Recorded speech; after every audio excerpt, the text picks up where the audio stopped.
Donc, si l'Ariège maintenant est réputée pour sa qualité de vie et la richesse de sa nature, elle abrite aussi une entreprise de pointe en ingénierie spatiale. AirTech modélise les risques pour les satellites et les navettes spatiales lors de leur entrée dans l'atmosphère, un savoir-faire reconnu, mais la PME souffre d'un manque de visibilité étant donné sa localisation et peine à recruter. Voyez le reportage de Geoffrey Berg et Pascal Dussol.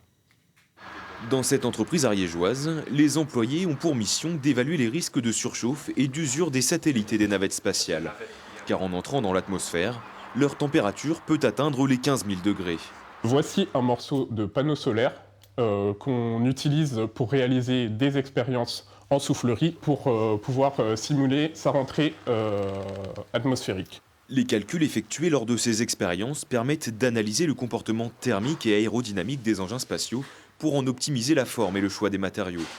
Un savoir-faire de pointe et une activité de niche très recherchée par les plus grosses industries aérospatiales. Nos clients principaux sont des agences comme le CNES, le Centre national d'études spatiales, l'Agence spatiale européenne, mais aussi des sociétés comme Airbus Space and Defense, Dassault Aviation, qui gèrent souvent des gros projets comme ça.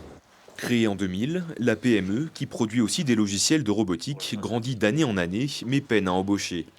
Car les profils qualifiés sont rares et privilégient souvent les grandes métropoles. Le directeur vient à peine de trouver sa prochaine recrue après plus de 7 mois de recherche. Là, le dernier poste, c'était pour un poste d'ingénierie, un ingénieur calcul. Il y a des gens qui ne nous connaissent pas, qui vont à Toulouse tous les jours et qui ne savent pas qu'il y a une petite société qui travaille dans des sujets de pointe juste à côté d'eux.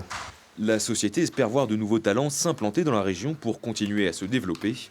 Avec 12 employés aujourd'hui, elle a doublé ses effectifs depuis 4 ans.